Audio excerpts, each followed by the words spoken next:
Hi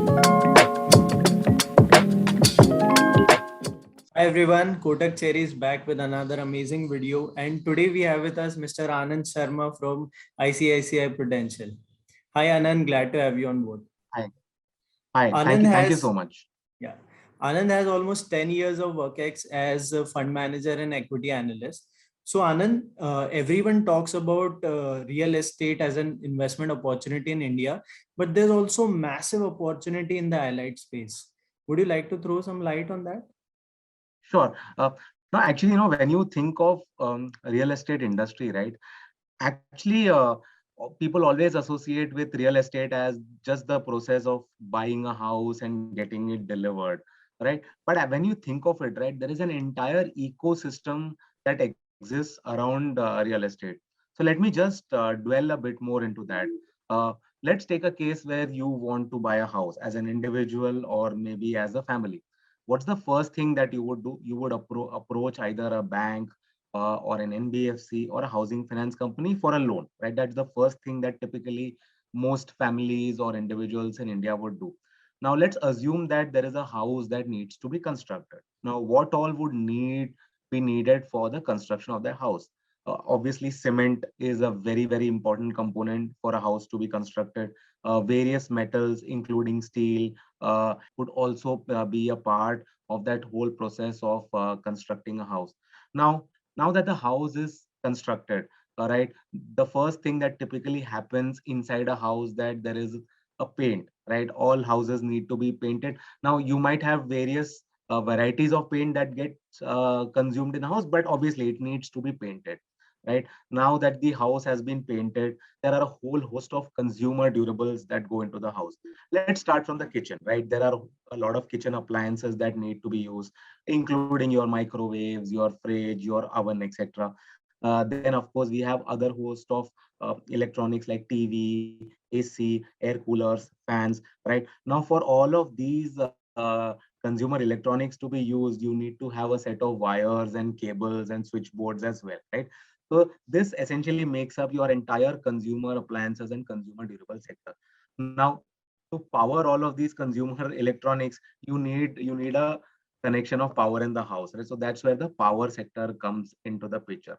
And last but not the least, right? For a house, every house, depending on the way a family looks at that particular house, they would want to have good quality sanitary ware, good quality plywood, good quality building materials or flooring materials that gets used in the house. So actually, when you think of it, the entire process of constructing a house to finally somebody residing in the house, there are a whole host of sectors that get involved in the entire value chain, which is why actually when you look at it from a country perspective as well, right? If you actually go back to September, October, when we had just finished our first phase of lockdown, we were just 2 3 months into it. And if you recollect, many of the state governments and central government had actually come to this decision that they needed to ensure that inventory gets off the ground. Now, one of the main reasons why this happened at that point of time also was because when you fuel demand in the housing industry, there are a whole host of allied sectors which benefit. So it's actually one of the great themes from an employment generation point of view as well. So which is why when you look at housing, it's not just a single ecosystem. There is an entire ecosystem of all of these subsectors, which I just mentioned and took names. All of these benefit, and that's why housing is not all about real estate. It's about all of these allied sectors that participate in the story as So, do you think that these ecosystem of housing sectors are primed for an upcycle at this stage? well. Yeah. So I think one of the things about housing as an industry is that the up cycles are typically long, and so are the down cycles. Now, if you go back to the previous cycle, if you previous bull cycle for real estate, for example, was between 2003 to 2013. I'm sure all of us have seen, heard enough stories about how asset prices were jumping across the country, and there was good enough demand as well. Now, from that period of 2013 to about September, October 2020 was when the industry did not do well.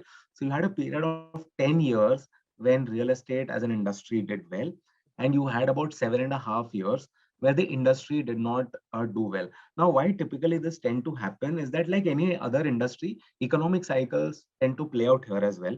Uh, so typically at the end of any bull cycle, what you will see in this industry is that there is oversupply into the system. So that's the phase that we saw, that at the end of 2013, when the cycle actually turned from a bull cycle to a bear cycle, you had too much inventory in the system. If I'm not mistaken, at that point of time, the inventory in the system that was lying was more than 30 months, which is a lot of inventory in the system. Now today, that situation has turned on a very comfortable scenario. See, there is some demand that always exists in a country. Now, the problem that typically happens is oversupply. Today, the situation that has happened in the last 5 years, if you think of it, the financial institutions are in a much better shape. We all know about the crisis that has engulfed the country. Many of the financial institutions were not in a great shape 5 years back. If you actually think of it, many of the real estate companies and the construction companies were not in a great shape 5 years back. Today, the ecosystem is in a much better shape. We've had some regulations like RERA, which have greatly helped this industry. So today, a person who is thinking of buying a house, the first thing that they look out for is a RERA ID. So when the moment you see that RERA ID, you get a comfort that even if that house gets stuck, somebody else will comfortably take over that project and finish it off. So today the ecosystem is in a much better shape, and the demand supply issue where we had a situation of massive oversupply in the system, we don't have that today, which is why we believe the next 5-6 years is a good period for the housing as a sector. I'm sure all my fellow cherry investors found this very intriguing. I did. So please like, share, and subscribe to our YouTube channel for more such amazing content. Happy investing.